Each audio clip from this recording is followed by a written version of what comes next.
Today we're creating balloon plans and bubble plans. Both of them are part of the planning process for architecture and for building a home. So, the first thing we're focusing on is a bubble plan. You're going to look at your chart that you filled out, your house needs analysis, and that should inform what you're going to do for your bubble plan. Here's an example of my house needs analysis where I'm looking at what I need to be doing in my house and each person needs to be doing and where and what they need to do that.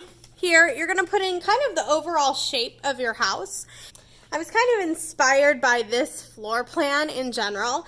I didn't really like the outside as much, but this kind of had a really symmetrical floor plan, which works with my Georgian style that I wanted.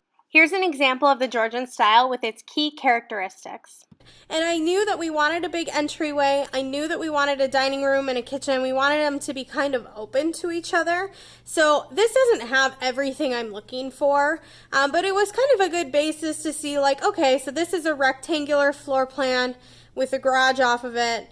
You know, what would I change here to kind of make it make sense for myself? So in looking at my bubble plan, I know there's a couple things that I want. The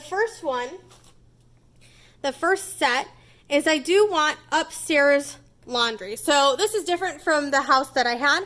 I have my laundry upstairs. I want my master bedroom to be upstairs on the same level as the kids' rooms. So this would be for my husband and I, and then if we had 2 kids, that's what I would be planning the house for. But I want it to be on the same floor and on the opposite side so that when they're teenagers and things like that, we don't hear them all the time. I want a big closet. My husband and I both have a lot of clothes. And then I have a really large round dining table for our dining room that I wanted to plan for. I also wanted symmetrical front windows. I wanted 2 French front doors, which means that I would have to have a larger entryway. I also wanted a fireplace in the living room and an open stairway. I wanted a sort of catwalk through the middle of the house. So this is what that kind of looks like. You've got the stairs going up the middle, and then the catwalk connects the 2 sides of upstairs. So these 2 are open below. This is the catwalk. It would connect these 2. I wanted a really grand entryway and a 2-story living room. So for me, those 2 kind of go together. So when I'm ready to start my bubble plan, one of the main parts is watching TV and entertaining. So I wanted a big open space. I wanted it to be the 2 stories, and it makes sense to have that kind of in the back of the house. We have some family land that we would be building on. And this back of the house actually looks out over the Capitol. So I wanted this to be in the middle so I could take advantage of the views. Now here makes sense obviously to have the entryway because it's in the middle of the house. That fits the Georgian theme. And then in the front here, I know that I want my kitchen to be kind of next to, this would be my garage. So I know I want my kitchen to be open to the TV area, so I'm going to put my kitchen here. And then I want the kitchen to be a little bit open to the dining room.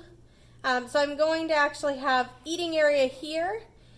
When you're coming in the front door, I want areas that are not messy to be the first things you see. And usually in your dining room, it's not messy because not everybody uses it all the time. So I'm fine with the dining room being here and then the kitchen being here so that it's not the first thing you see if we've got dishes and stuff like that. Here's the garage. We have 2 dogs and we would be planning for 2 dogs. So I want some sort of mudroom here that has an entryway out to the back. So I'm going to put mudroom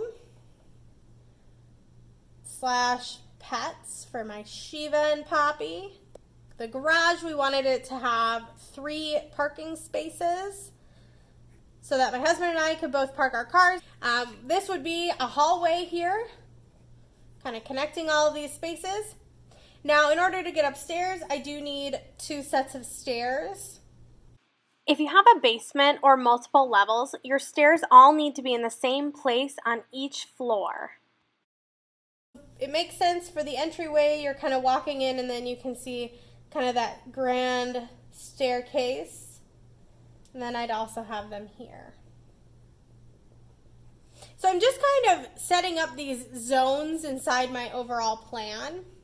Now, my thought is, so my husband and I both need spaces to work. I would like to have a music room. We're both musical people. So we would like the music room to actually be closer to kind of where everyone is, but to also have some doors to be able to close it off. And then we also need a bathroom. So I'm going to put a bathroom here, a small one, because no one's sleeping on this floor, so they really only need a powder room. And then I've got music, and then my husband also needs a quiet space to work from home. So I'm going to give him this spot here right by the door because this stairway is going to create some cutting off of that space. So this will be an automatic quieter part of the house. And then I'm going to put Josh's office. And then my studio, I'm going to have actually come off of his office because I want it to have less access. So this studio probably would need doors between here. And I want it to be a little bit closed off because I'll have things in there that I don't want people to get into. So that would be the start of my bubble plan. If your top floor is the same outline, you're going to do the same outline and you're going to start filling in kind of what you're doing and where it's going to be laid out. So this is a bubble plan. Here's my finished bubble plan for the main floor, and here is the second floor. So I've got a place for Josh to work, a place for me to work on art, a place for everyone in the home to use music. We've got a piano, drums, all of that. Here is kind of the main hub. It's going to be where people enter our house. It has open access to the second floor, and this is where we'll watch TV, have big entertaining space. The music room will have 2 big doors, I think. So what we'll do is we'll be able to actually take advantage of this space as well. And then we've got the cooking in the kitchen, and then we've got mudroom, which is close to the garage, which makes sense. Eating. Then when you go upstairs, I've got the stairs in here. This is a big hallway or the catwalk. This is all open below, so I don't need anything there. I wanted my master bedroom to kind of be its own area. So this whole area is slotted for a master bedroom, a closet above the garage because it doesn't need anything fancy. It just kind of needs to be a place of storage.